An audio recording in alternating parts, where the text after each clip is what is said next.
document their limited freshwater resources. In Western Europe and rain-fed Asia, rainwater management and domestic use is promoted to reduce peak flows in drainage discharges and optimize localized water resource management.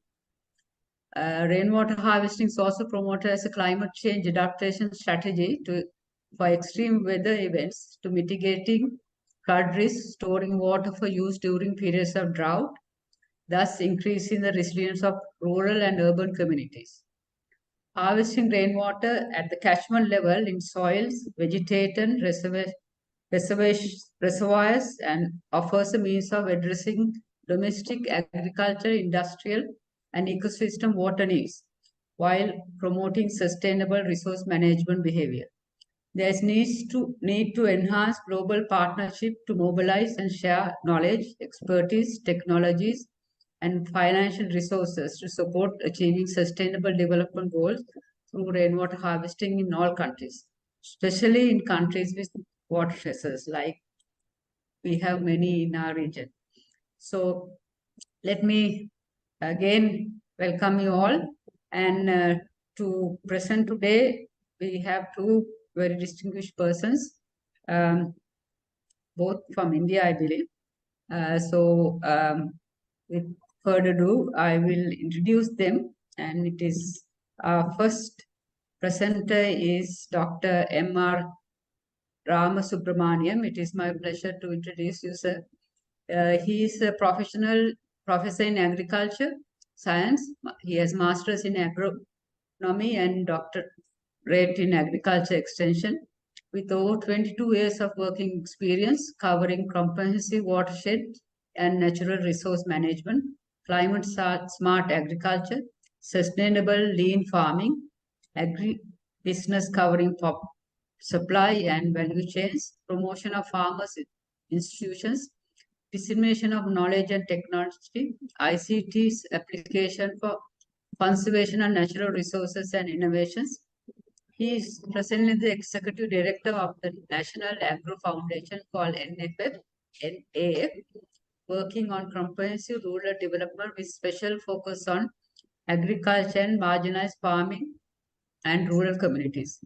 NAF is working with more than 3.5 lakhs farmers across 8 states of India.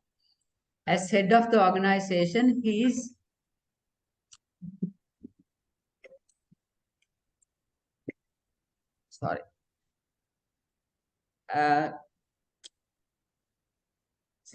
as head of the organization, he is spearheading NFA's multi-pronged activities covering the themes area of education, training and capacity building of farmers and rural stakeholders, economy, farm and production improvement, promotion of agribusiness enterprises, and income enhancement.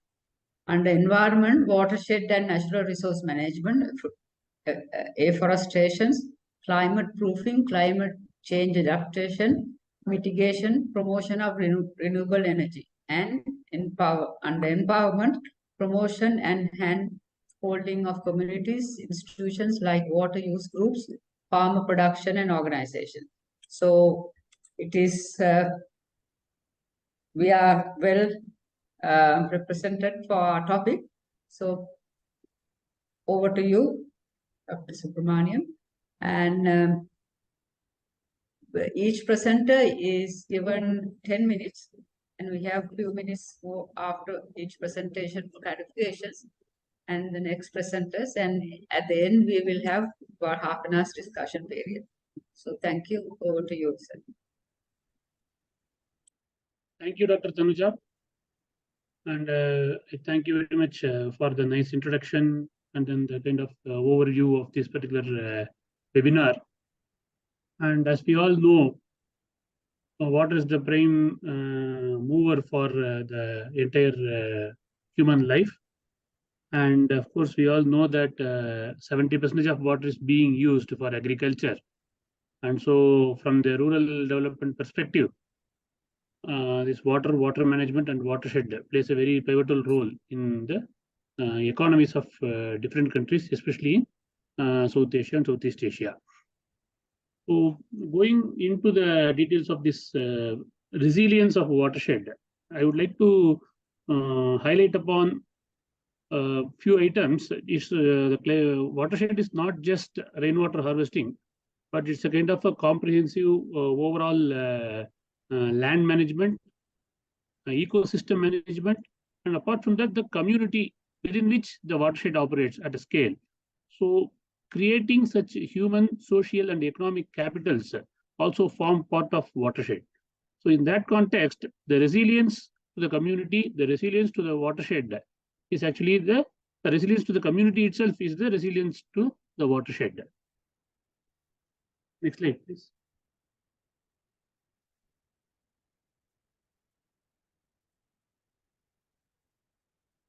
Yeah.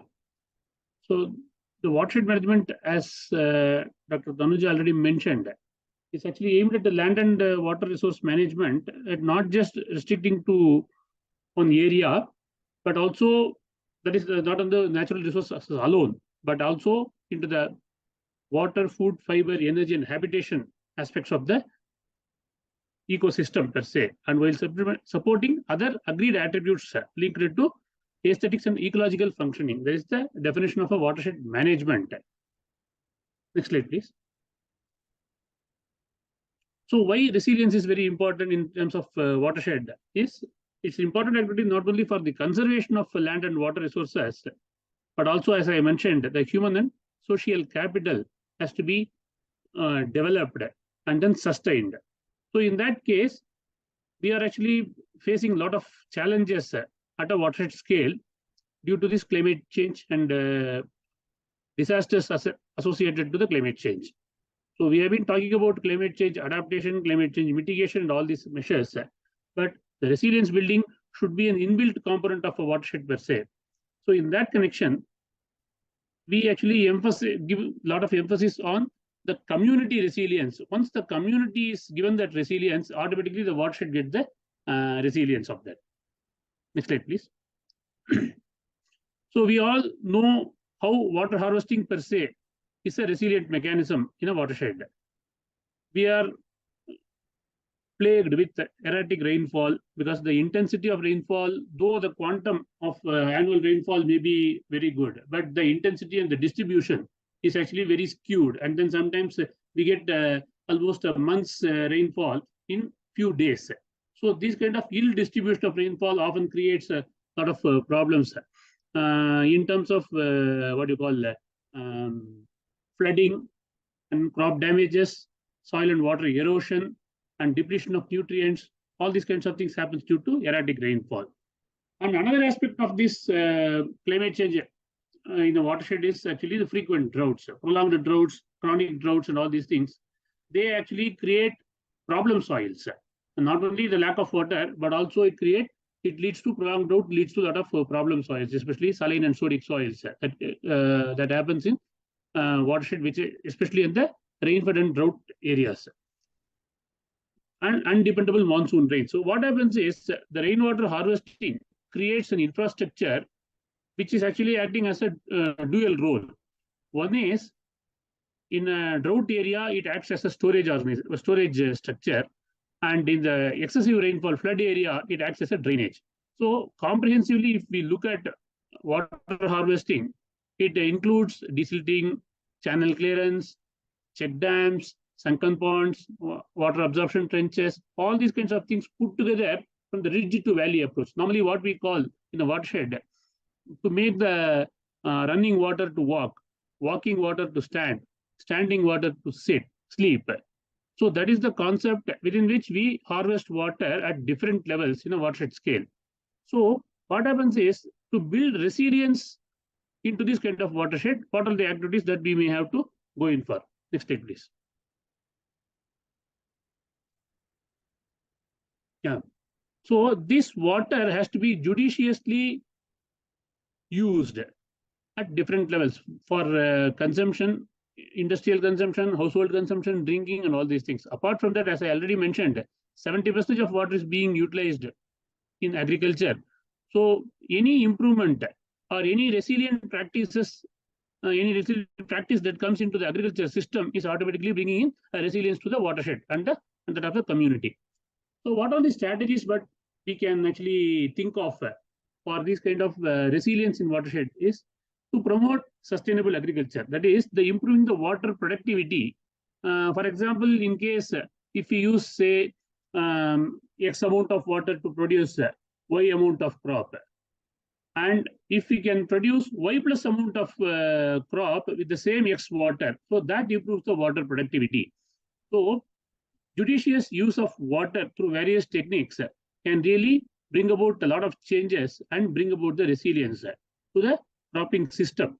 For example, so what happens is any water that is being conserved at one particular crop season, crop cycle, can improve the cropping intensity. In fact, in our experience in different parts of India, we have improved the cropping intensity by about 130 to 140%. Earlier, they were used to go for only one crop. Now people are going for 2 crops, 3 crops. So that actually brings about a crop rotation that is good for soil health in one way, and that is for the family's health because of the increased income.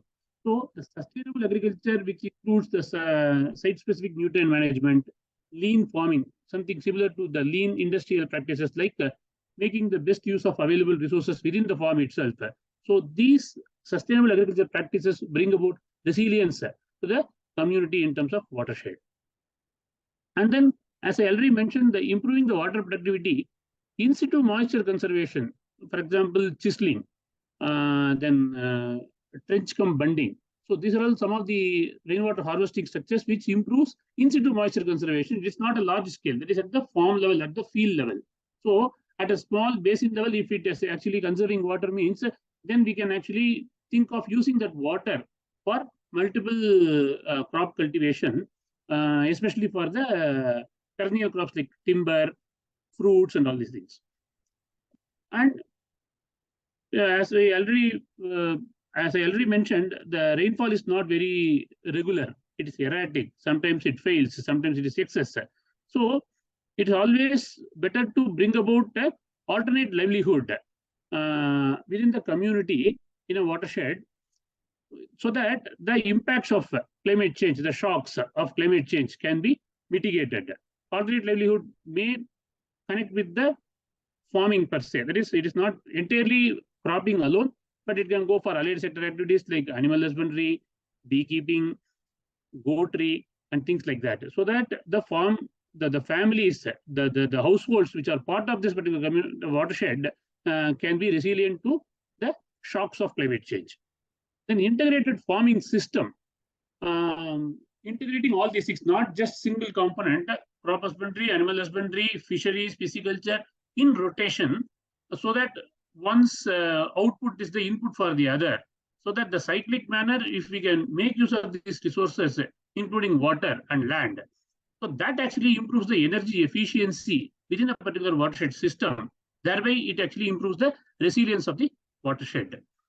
And then the latest thing is actually use of information communication technology, like weather prediction, forecasting, and then crop planning and insurance. Based on that, we can actually plan our crops, harvest our, that is, plan our operations, harvest the crops that are connected to the market. And this also gives a lot of inputs on planning the crop diversification. Now, the millets have been a very good introduction into the crop rotation system as a resilient component for climate change. So that not only increases the nutritional security of the family, but also increases the soil health and brings the resilience to shocks of climate change. So in that way, when we have the complete system of operations, starting from land to the cropping system, to the energy efficiency, and then resource use, if you're improving the resource use efficiency, all put together can improve the resilience of the watershed multifold. Next slide, please. And coming back to this, not only on the technological aspects of institution build, the aspects of this climate resilience to the watershed, the institution building, because the people who are actually the owners of that particular watershed, the community which is actually as a part of the ecosystem within which the watershed operates. So that is very important because they are going to be the managers of those particular assets, including the social capital as well as the economic capital. So in that way, the human capital has to be taken care of. So that human capital, how it comes is actually by building an institution so that people can come together, plan their activities, a collective decision making, and a lot of involvement of women because they actually take care of the family health, family affairs, and all these things. So when that particular institution is built with adequate representation to the marginalized as well as to the women, then that actually is a kind of preparatory mechanism to counter any shocks or any kind of ill effects of climate change. So the institution building also gives, for example, water user groups. In my introduction part also they have given the water user groups, the watershed committees what we form at a watershed level. They are actually getting into the on-farm, off-farm, and non-farm sector activities. And they also act as a kind of a mini financial agency within a watershed community so that the credit needs, the financial needs are taken care of within the watershed itself. So they are gainfully employed in one way with the watershed because of the availability of water into farming. And also they are actually getting into financially independent units so that they can absorb those shocks. And then their adaptive capacity or resilience to climate change and the impact, ill impacts of climate change on watershed can be mitigated by these kinds of activities. And then coming to the institution building, the human capital has to be improved by giving them proper training and capacity building. Exposure to various other strategies which can actually suit their requirements so that they can live in a society which is insulated against the ill effects of climate change and then bring about the resilience to the watershed. So that is where we give a lot of importance, not only on technical aspects of the training, but also on the governance, financial management, business activities. Because when there is a sustainable agri-business activities, because most of them are within the rural area, so that particular sustainable agri-business activities will keep their engagement continuous, and then their economic independence also they are able to maintain. So with these different kind of strategies, the watershed within which the whole system operates, the human as the center, within around which the resources are all operating, can bring about resilience to the watershed community. I'm just wanting to share some of the photographs of our activities where we bring about resilience to this. So this is the community watershed. Actually, we can, with the training and technology development, we replicate those technology using the water user groups so that their income in the whole watershed area is increasing. So we are bringing in alternate employment opportunities like a goatry, then animal health, then institution building, all these kinds of things in a community watershed project as a whole, not just rainwater harvesting alone. Next, please. Next slide, please. On the left side, if you can see the in situ water conservation, because we raise the bunds and then bring about a trench so that water, whenever the rainfall comes, it actually absorbs water, recharges the aquifer, and recharges the subsurface water also. So we use these particular bunds and then the trench combined for maintaining the agroforestry. So agroforestry is a reliable source of income over a period of 5 years. Actually, we introduced a lot of agroforestry among the women farmers.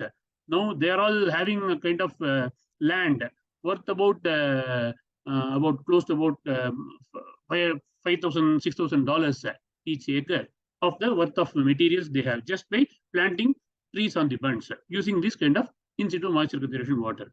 And as I already mentioned, dairy is one activity, and then goatry is another activity. So even if there is a failure of monsoon and cropping is not able to be completed, these are the alternative sources that keeps the rural economy going. Next slide, please. On the right side, if you can see the off-farm sector, there are some kind of people who are landless, who do not have any other access. So the off-farm activities that also keep them going with their savings and other economic activities. Next one. Yes, this is actually the part of women empowerment, where the women folks which form part of the watershed activity, they are given saplings of agroforestry and agrohorticulture. So every household gets about 5 to 6 such saplings, and then they plant it. In both ways, it helps. One is on the income level of the household, and the second is the green cover we are bringing about. So we have already improved about 17 to 18% of the ground area with afforestation program on a large scale at our project areas. So this actually also helps in mitigating the ill effects of climate change and then bring about a resilience to the community as a whole. Next slide, please. Next one. Next one. Previous one. Yeah. So beekeeping is one of the major activities which actually gives a kind of livelihood support to the marginalized rural community, and also brings about pollination, promotion of pollination among the crops. So the crop yield is also getting improved. In other way, they are getting honey and then making a good product out of that, so that their economic level is increasing. So that we are training them on how to use these kind of things as a kind of a resilient strategy for climate change. Next slide. As we already mentioned, training, that is the human capital, improvement of the human capital is very, very important. That is the bottom line of the success of Watershed, and then the resilience to the watershed. So training and capacity building, especially women, on various aspects. For example, bio inputs, compost, goat farming, dairy farming, and any other connected activities that actually not only supports their agriculture per se in the integrated farming system, but also as an independent enterprise that also improves their income levels. Next slide. So with these few examples, I just wanted to touch upon how an integrated approach of getting into the human capital, social capital, economic capital, and physical capital can bring about resilience, within which the human capital is given that particular focus on improvement and then maintenance of those watersheds, which can ultimately bring about the resilience to the watershed. So with these few words, I would like to close my sessions, and I'm open for any questions whenever it is actually posted. Okay, thank you, Professor Ram. And I also want to thank SARNET for giving me this opportunity to make this presentation. Thank you very much. Dr. Tanujan, can we ask your questions now or last? Yeah, if there's immediate clarifications from the presentation, we can ask questions. Yeah. If not, we'll take it up at the discussion later. Or Okay. you can also use the chat box to put your questions. That is it. Yeah, last I'll ask. Thank you. Thank you so much. Okay, right. Let me then. If there's any burning questions that you want to ask from Dr. Professor Ram Subramanian. Shivaram. Thank you. Then yeah. Mr. I'll ask in the last. Okay. Thank you. Mohammed Safra, is there burning questions? Hello, ma'am. My question is sort of broad, so is it okay if I just ask him at the end of this session? Yes. Okay. That may take a bit of time, so. Great, okay. So we thank Dr. Ram Subramaniam for that very resourceful presentation. As you can see, there's a lot of queries, so we'll take it at the end. And it's very right what you said, that you need to build up the resilience in the community in different ways, not only for doing rainwater harvesting. This is very important. So we'll have a grand discussion at the end after Dr. Murugan's presentation. So let me introduce our next presenter, Dr. S.V. Murugan. He is agriculture professor, PhD in agriculture and politics and public administration, with over 20 years of vast and dynamic experience and exposure in multidisciplinary and multi-sectorial fields related to agriculture, natural resource management, and rural development, with the focus on WASH initiative over last 16 years. He strongly believes in multidisciplinary, multi-sectoral, holistic approach to reach out to unreached and vulnerable communities. He is currently the director of the National Agro Foundation while contributing to manage the administration affairs of the organization, as well as training and capacity building initiatives and providing professional consulting service to various organizations in the country. So we welcome Dr. Murugan, and please, Dr. Murugan, proceed with your presentation. Thank you. Yeah, I think I know that I'm just keeping a timer, the watch on the timer. So I think you Yes, made 10 that we are minutes for you also. supposed to Thank you. close by. I think Dr. Ramsubramanian made my job much easier. I can sail through the presentation so that we can have more time for the Q&A. I think yes. In fact, given the overview of how we look at it holistically, and you can go ahead with the first slide. It is there, right? So you can see pictorially. I think the rainwater harvesting and its relevance in a large scale, like a watershed approach or a micro watershed, or even going to the sub-basin and to the basin level. So I think it starts at the micro level where it is smaller, and it helps in terms of reaching out with the stakeholder participation in doing most of the activities. Typically, I think I'll go with the slides. Next one. This is how it looks like, the boundaries, the watershed boundaries, cutting across the villages, and probably doesn't see any revenue boundaries, but then water has its own course of action, and then it has been divided based on the watershed concept, based on the drain points and things like that. So I think we were just giving a case study here, the program being implemented by us with the help of National Bank for Agriculture and Rural Development and Tamil Nadu Watershed Development Agency, which was way back in 2009. And so we are just giving, these are all the earliest programs we did with various agencies to show a glimpse of activities, how we carried out these programs. We'll go to the next slide. Yeah. I think the key is not only in the planning process, and you can see from the pictorial way that the PRA being conducted, and even now we do a lot of RRAs, and the rich picture we get it done in terms of what is the requirement on the ground, and then on top of it we do the technical feasibility. To say in 5 words, the planning, execution, maintenance, and sustainability rests with the community, and the technical feasibility and handholding done by agencies like us, and the financing being taken care by agencies like National Bank for Agriculture and Rural Development and provincial government. So I think it's quite clear the role of the community in the entire exercise, and role of agencies like us, the non-governmental organizations, and then the role of kind of multilateral banks like NABARD, which is a state-owned or a Government of India-owned entity, which is financing agriculture-related rural development programs in the country. So along with the provincial governments. Next slide, please.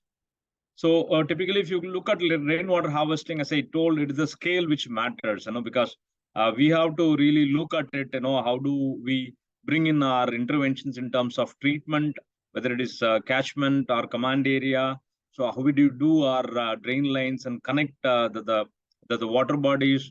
I think if you look at it from the macro level, I think we look at it, the surface water bodies, and look at the groundwater recharge. So these two are the key phenomenon for any rainwater harvesting when we are devising the plans to have various interventions in place. Next slide. And these are all few of the structures. Next slide, please. Yeah, next. Next, please. So this is a description about the loose bottle structure. So I'll skip for the want of time. So go ahead, next. So how it looks like when you are intervening with the different components like the water absorption trenches along with the loose bottle structure. So at a different gradient, I think we are having different interventions in place to ensure that we arrest the soil and water erosion. Yeah, next. So this is in a typical channel, which is a carrying water to the next level and, interconnecting between two surface water bodies and things like that. Next. So these are all some of the interventions within the channel. Next.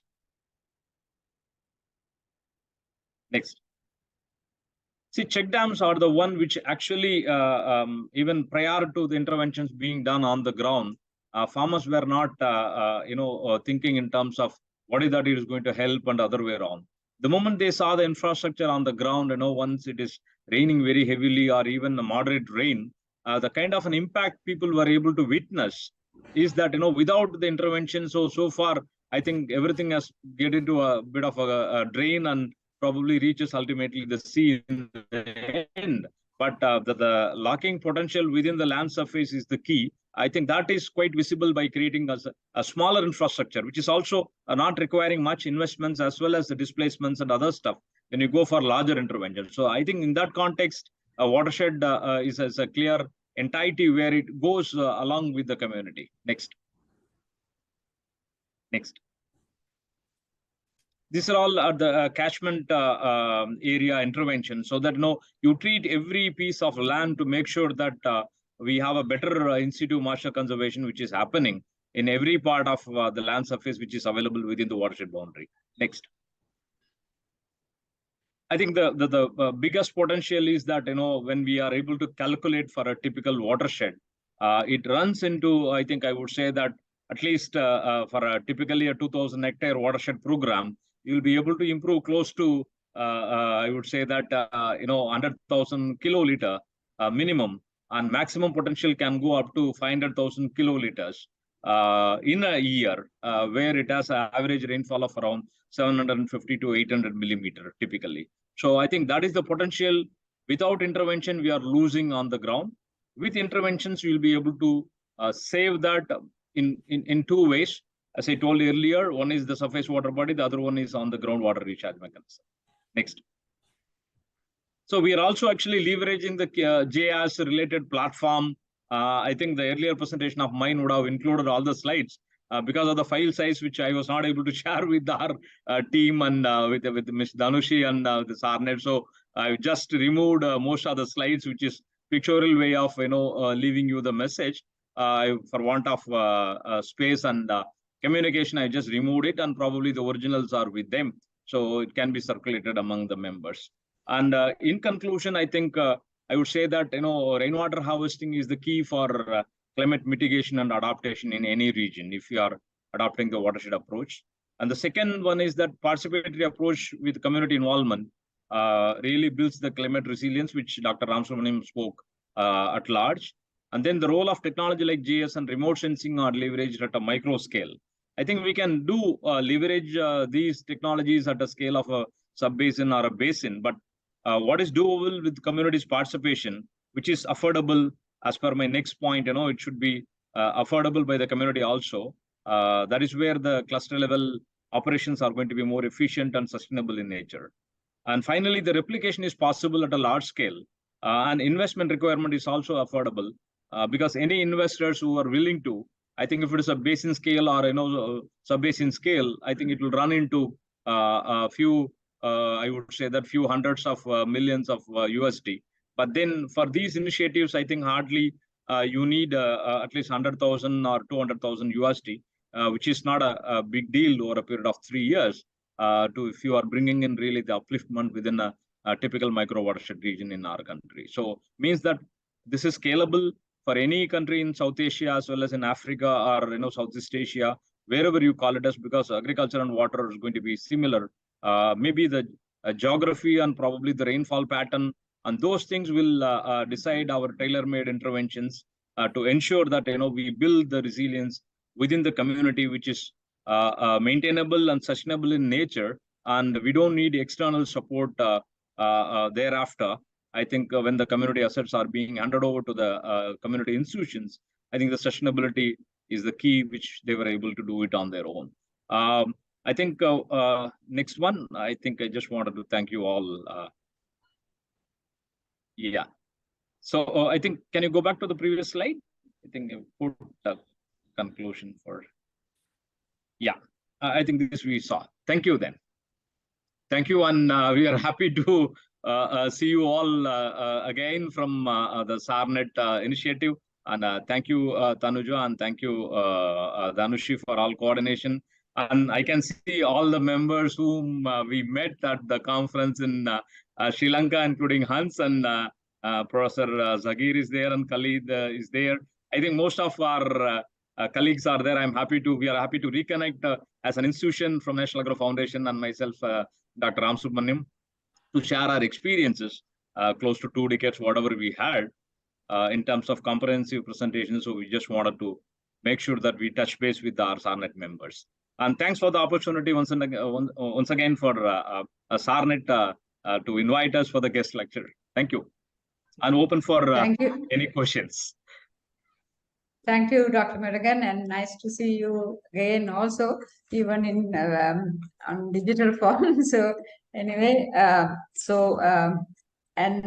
thank you for that beautiful presentation and with beautiful. It's pity that we missed the opportunity to see some more pictures. What we saw is beautiful, beautiful rainwater harvesting structures, and maybe we can see them later. It's just a whet's appetite to see more of those structures.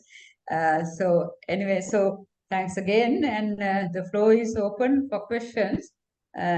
Immediately for any questions from Dr. Murugan, and afterwards we'll go into the discussion. Mr. McPherson, you have raised your hands. You want to shoot the first question then?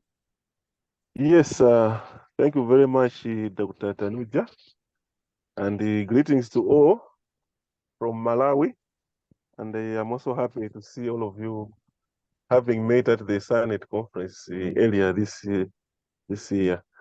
I've got three questions. First, to the first presentation that was made, I wanted to find out in terms of monitoring. Anecdotally, we can see that the interventions are making a big difference in the ecosystem, but also in the socioeconomic lives of the communities. But what do we have a monitoring tool, or what sort of parameters can we use to monitor that the interventions and the resilience in the watershed is really making a big difference?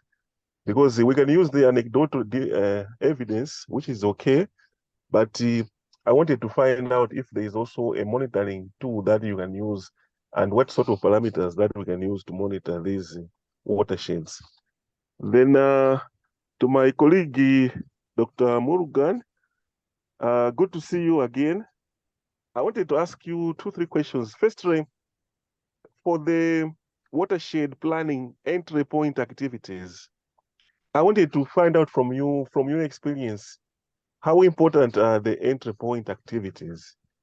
Because the sustainability of the whole watershed rehabilitation or watershed conservation initiative will very much depend on how much the communities own the process and own the activities. So I wanted to find out from you, from your experience, how much effort and how much time do you devote to the entry point activities? Because sometimes the tendency, especially for the donor-funded projects, is to move as quickly as possible into implementation. And sometimes we skip the important elements within the entry point activities. So I wanted to get it from you, how critical are the entry point activities for the sustainability of these interventions? Secondly, I wanted to find out from you on for the interventions you have shown us, who does this work? Is it the communities, or do you have other contractors who come and do these interventions within the communities? If it's the communities who are doing the work and implementing these interventions, are there any incentives that these communities get for implementing these initiatives? Here in Malawi, there is a growing tendency now to give communities food and cash incentives for them to implement watershed initiatives. But I wanted to hear it from your experience and based on your presentation. Are there incentives that are given to these communities, or the activities which are done on a voluntary basis? Thank you very much. Okay, thank you, Mr. McPherson. So the first question is to Professor Ramasubramaniam. Yeah. He's asking what is the Yeah. parameters used for monitoring? Yes. Thank you, Mr. Mac, for this wonderful, very critical question you asked. Normally, what happens is when we have this watershed program at a community level, it typically takes into account about the locations in about 5 kilometer radius, the clusters of villages which form part of those particular thing, based on the rigid to valley approach. There we do Hello? a complete. Oh, Hello.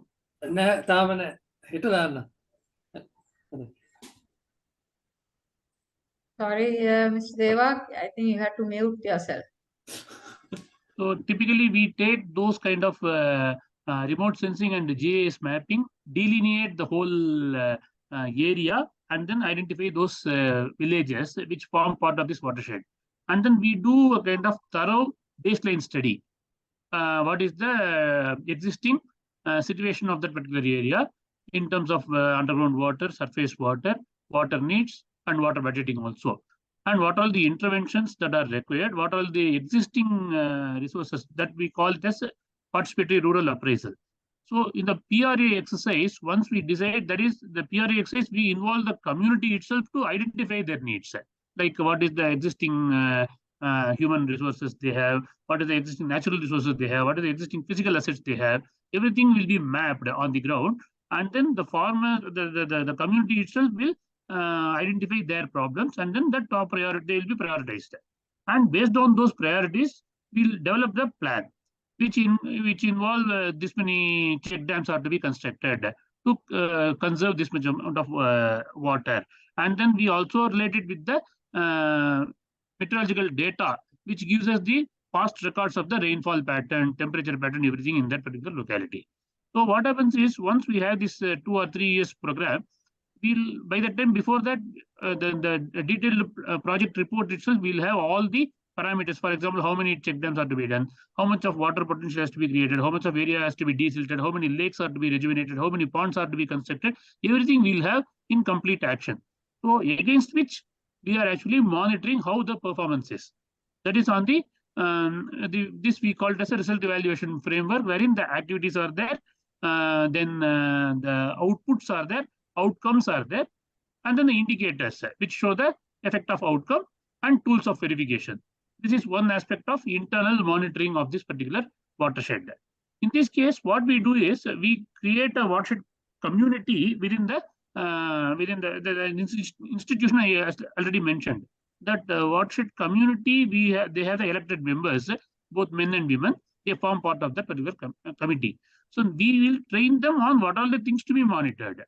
That is on one aspect. Second is, on the continuous evaluation process, we all have observatory wells. For example, this is about the water harvesting. Those observatory wells at the ridge point, middle point, and valley point we'll have. And then we have monthly recording of water level and how much of water has been conserved over a period of time. So that also gives an indication of the impact of our activities on improving the groundwater table. Third is the cropping pattern. The pre-project scenario, what was the cropping pattern? How much of area has been under cultivation for the past 5 years? Then during and after the interventions, how much of change that has happened? For example, there have been 300 hectares of area under cultivation in the pre-project scenario. If it has increased to 430, 440, something like that. So that is actually the additional area brought under cultivation. So we will have a continuous monitoring of that. So these are only physical aspects. And then we establish demonstration forms for the lead farmers on how to improve the water productivity by practicing sustainable agriculture practices. So we demonstrate with a control and a demonstration plot. We'll make them feel that how much of improvement that has been made in a given cropping season, given cropping pattern. So that success has to be replicated. And on the women empowerment, the savings, the credit, and all these things within the watershed committee itself, we maintain ledgers of their savings, then their internal lending, then the repayment of those things for the micro enterprises, and the individual member who is actually getting into any micro enterprise. So we'll monitor that particular thing also. So in that way, every stage of that particular interventions, we'll have a continuous monitoring system with a well-established system in place. And apart from that, we also conduct third-party evaluation over a period of say 5 years after the project is over, how it is being maintained. So that also we do, and then during that particular thing, we see how the structures that are being created, the physical assets that have been created are being maintained, and how much of amount has gone into their bank accounts. So those are all the kind of tools of verification within which we are actually monitoring and keeping up the progress. If there is any kind of slack in that, then we'll actually again go to the community institution, train them, sensitize them, what are the things to be done, so that it is a continuous process, it is being maintained. And wherever we have done in the past, they are able to maintain the impact of watershed that has built about the resilience among the community, that is being monitored closely. Thank you, Professor, for those details explanation. Just a quick question from me. What is sort of the period that you monitor? Is it over, you said 5 years, after 5 years you are you doing a third-party evaluation. Is that the end of the monitoring period? No, actually, the continuous monitoring is going. Normally, we take up we give the kind of handholding for 3 years. That is on the continuous basis we do, and then by 5 years or 10 years, we'll have a continuous monitoring by external agencies also. So that how after withdrawal, see, normally at the end of the project period, we transfer the assets to the community institution so that they will be able to manage it, and then we'll be participating in their regular annual general body meetings and all these things, and then do the external evaluation every 5 years, so that whether it is being maintained. Okay, thank you, Professor. And next question is to Dr. Murugan. Yes, I think good Matthias and our friend has put in the right perspective. See, the EPA is primarily focused to bring in kind of a community participation, and it can be done in a month's time, it can be done in a 3 months' time, because I understand the 3-year program, you cannot spend for doing the entry point activities with the community for 6 months or 1 year. But it depends on the project duration and the requirements at the community side. So we are implementing the entry point activities to bring in a kind of ice breaking with the community, and to see that their immediate dire needs, felt needs being addressed through the initiative. So that is the, I would say that the gelling point for taking up further land-based interventions in the watershed program, to answer the second one. And the third one, I think incentivization, people, when they realize they are able to see the impact, that is where wherever we have done the watershed initiative, I think we used to take the people on study tours and things like that, so that they try to understand the other side where it has been successfully implemented, so that itself is the biggest incentivization in today's context, with the looming scarcity or looming flooding situation due to unavoidable global phenomenon of climate change. So I think people, when they are able to witness how a successfully implemented watershed over a period of time, more than 10 years, and being sustained by almost 15, 20 years now after the interventions, I think they were able to see that that is a lifetime incentive for them, and I don't think there is much they can demand once you are able to execute on the ground and show them the impact, which is sustainable in nature. That's to answer your third point. Yeah, I'll stop here. I would like to add one more point, the incentivization with the kind of rainwater being harvested, and then the water levels are improved. So that itself will help the farmers to grow from 1 crop to 2 crops. So that additional crop, which is not able to do in the past, is going to be the incentive. The income come from that particular second or third crop is going to be his incentive. Thank you, both professors. So next question, Professor Dr. Sivaram has been waiting to ask a question. Yeah. Please, this is your chance, Dr. Sivaram. Namaskar. Hi, Gohan. Namaste. How are you, Dr. Anuja? Thank you. Yeah. How are you, Dr. Han? How are you? Yeah, I have two questions. One is directly I'm asking Dr. Subramaniam. That is, where is your field area? You are not mentioned anywhere. That's number one. And another is, can you throw some light on your watershed sustainability of your watersheds? These are two questions to Dr. Subramaniam. Then coming to Dr. S.V. Murugan. And my point is, he mentioned that through NABARD sponsorship in 2009, he has implemented some watersheds. And the question is, what is the current situation now? And the second one is, can you throw some light on the sustainability framework?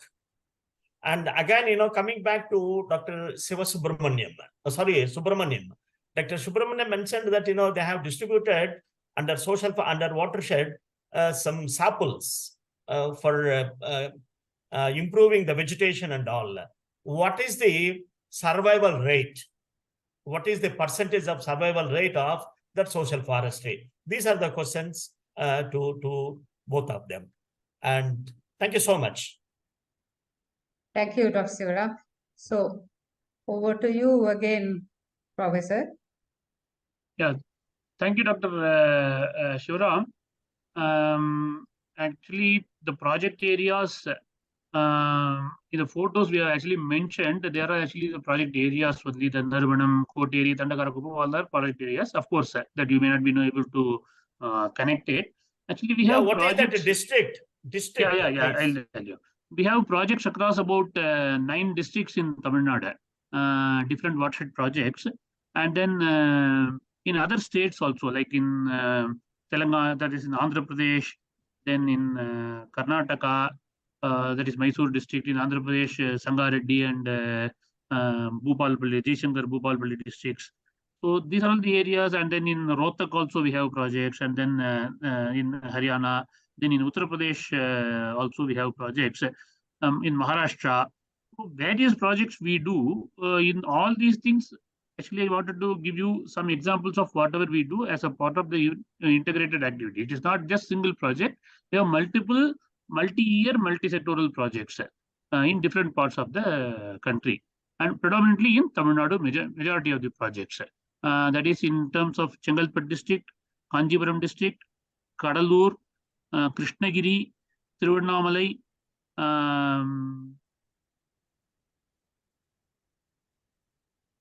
Erode. So these are some of the districts where we have our the Arupukote, that is Virudnagar district, Ramanathapuram district. All these areas we have our watershed projects. So that has spread across different areas, almost in different parts of the country. That is we do. And second is on the survival part of this tree plantation. No, almost 77% of the saplings that we have distributed has survived. Some of the areas in the common land where the plantation has been done, because we have the land area, both the private land as well as the common land, the plantation. So the private area, it is almost 99% survival. In the common area, because of sometimes the grazing by animals and the initial stages itself, or somebody cutting those things. So that is a practical problem. So overall, it is about 77% of the survival rate. Yeah, to come back to the point which was raised by you on the year, I think actually this 2009, when I mentioned it was the beginning of the project. So the project got over in 2018 over a period of 9 years with the 5 years of core implementation and 3 years of climate change resilience, which was supported by KfW, Germany, and then 1 more year for the sustainable development program. So literally, I think it was got over by 2019. And after a 3-year period of 2019, there was an independent evaluation being done by the competent people from the provincial universities. So to make sure that the framework, whatever being done post-project, whether it has been maintained by the community institutions or not, we are able to usher in, and the reports have reached us. And in fact, they were able to see that almost 90% the people were able to maintain and sustain their operations, which was created between 2009 and 2018, with 5 years of core implementation and 3 years of tackling climate change related program on the ground, and then 1 year of sustainable development post both the watershed and climate change initiative being implemented.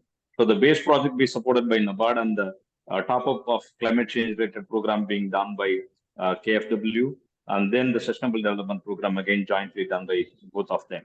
So typically, I think the infrastructure or whatever it has been created, it is in 2 ways. One is belonging to the individuals on private land. The other one is in the common infrastructure. I think we exclusively have a maintenance fund to look after. The committee's contribution on the individual farmers' contribution goes in an exclusive financial account, which is called maintenance fund for the watershed program. And the committee is empowered to use the interest accrued benefits from the base amount of maintenance fund for upkeeping the major infrastructure being created within any watershed. The VDC Village Development Committee is given powers to use the interest accruals for doing the annual maintenance. So in that context, I think almost they were able to upkeep 90% of their infrastructure being created on the ground, both common and Okay, thank you, Dr. Murugan. We have Mr.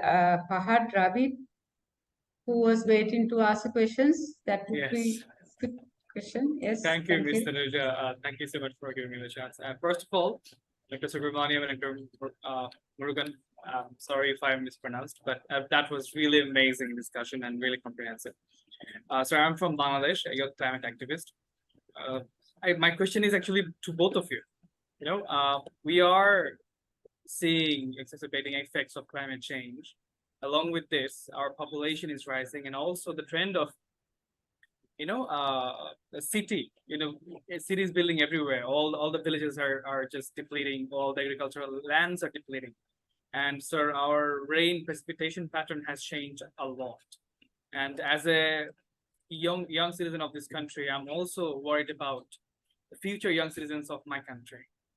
And because the vulnerability that we are facing right now is really adverse. And the scientists are predicting that this vulnerability will rise even more. So, sir, my question is, how can we ensure sustainable agricultural system using the rainwater harvesting for our future, given the climate effects? Thank you.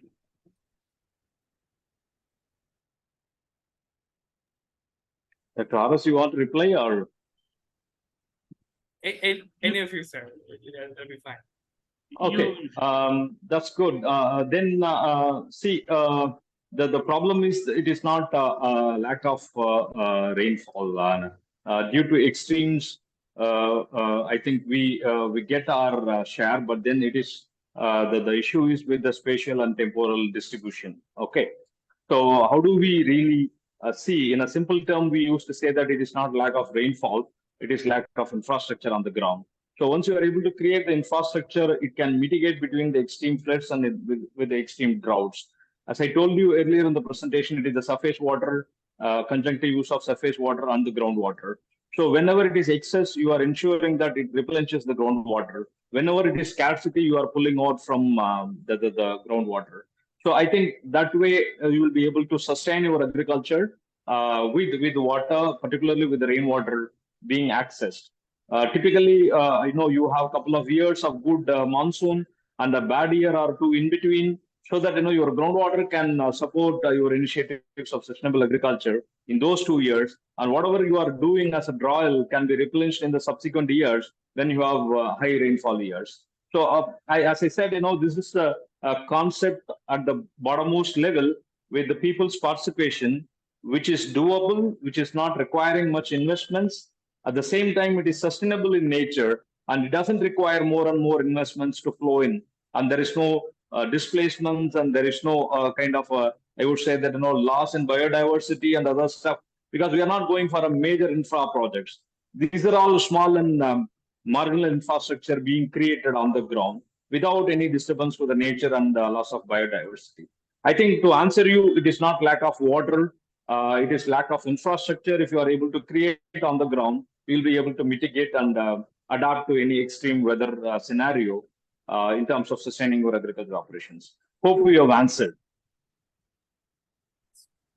So I have another follow-up question, just a small one. Sir, please go ahead.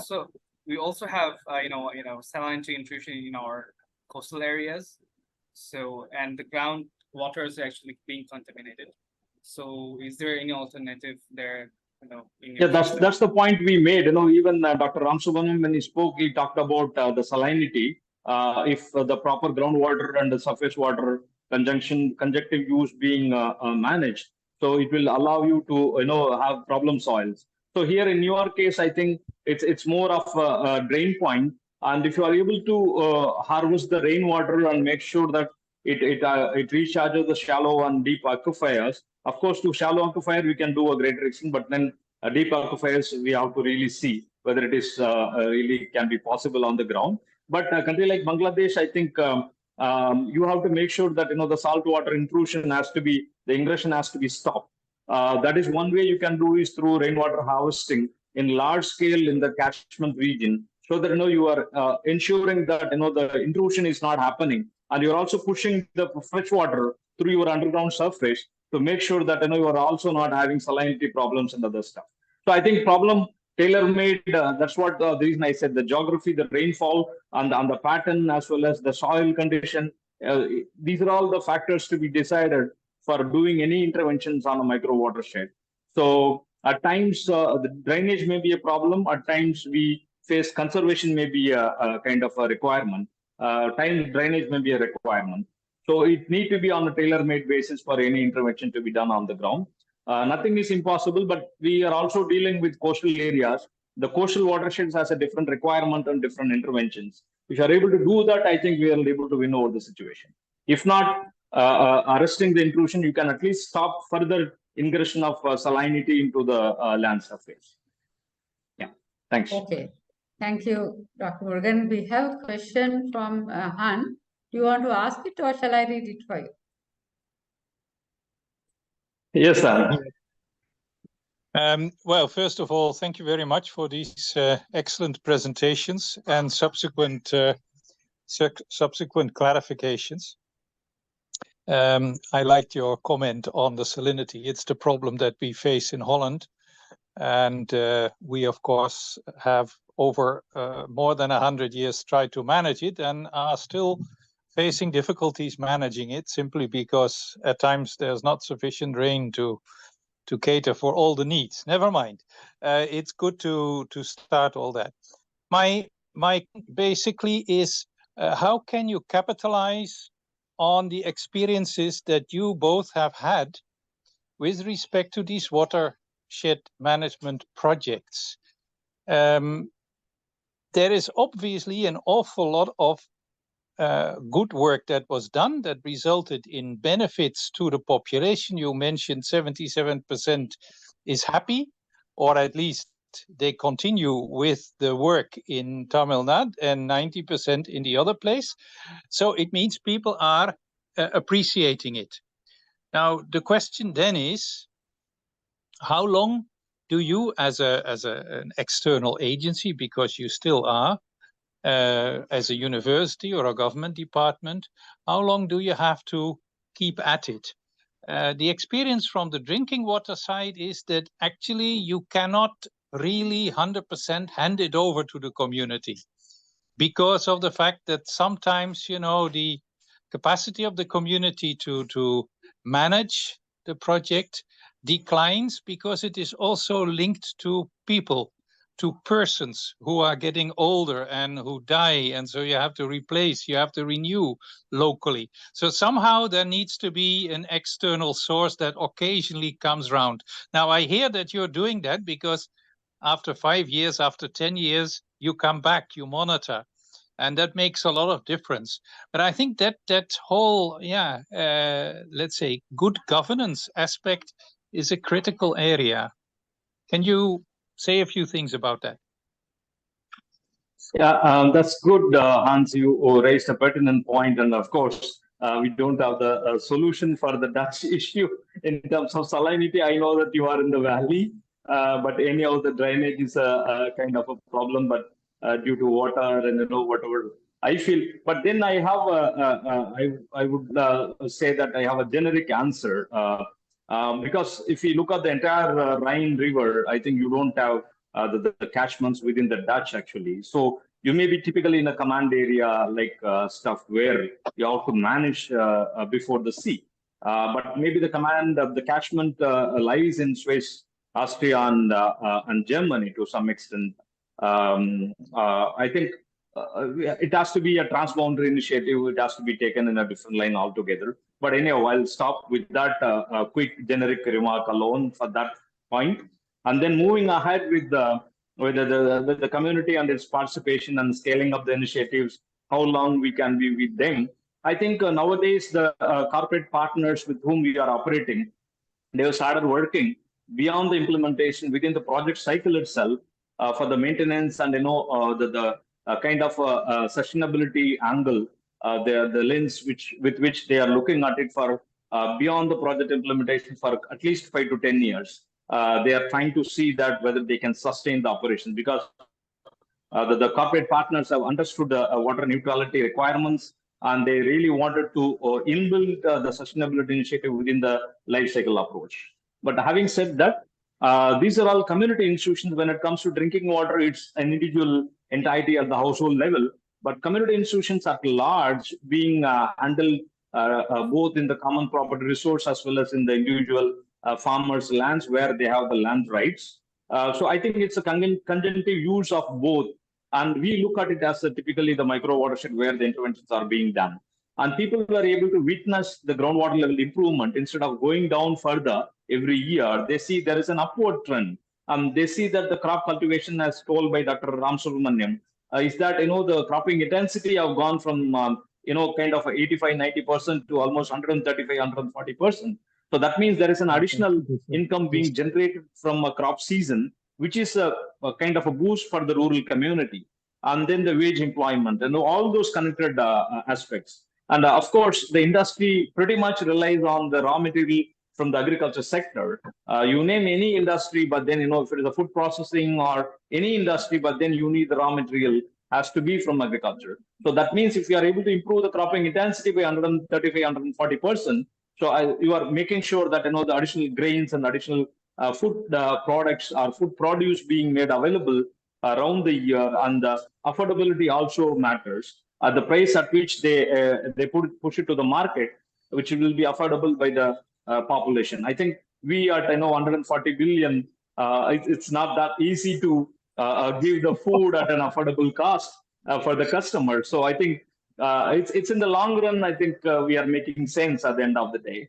To answer, maybe a few things I would have missed out. Definitely, we will try to cover in. It's not that easy answer whatever you raise to answer in a short while, but anyhow, it's a good thought.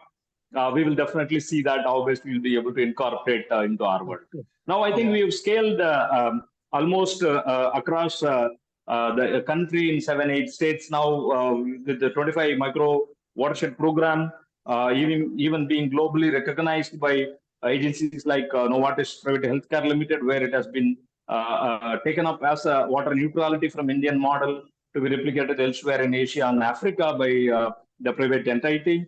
So I think that way I think we were able to expand and replicate our success, whatever we had in country, to beyond India and to Asia and to Africa. So with that, I will stop. And good thought, Hans. I would like to add to Dr. Murugan, Mr. Hans. We actually, as I already mentioned, we are building a community institution within the watershed, the watershed committees. So they are all registered bodies. They operate in a certain regulatory framework under the supervision of the government. That is, that particular agency has to function on a year-on-year basis. They have to submit their reports to the government and then maintain the financial, that is the tax filing returns and all these things that has to be done. Audit has to be done. So that actually keeps that particular agency active always. And then when we have this committees formed, we see to that there is a proper blend of youth and experience. and also women as part of that particular community, that is community institution, so that the old people can actually guide them, youngster can really go around and then do the job. So that way we are trying to bring about that particular continuous process. But of course, to answer your question, what will happen after 10 years, after 15 years, after 20 years, the land use pattern may undergo change, the government policies may undergo change, that we don't know, that we are not experienced so far. So that is where it stands. But to some extent, we have actually tried to capture these aspects of the sustainability in the long run as an institution. Okay, Excellent. thank you. Thank you very much. Both gentlemen for answering this question. Although we are run out of time, Dr. Gadesi, Mr. Gadesi has been waiting to ask a question. So we'll take the last question from you, Mr. Gadesi. Thank you very much. Good afternoon from Pakistan to everyone, and excellent presentation, both the case studies, I think. And I'm really happy to see that in both the cases, the community engagement was the key aspect, actually.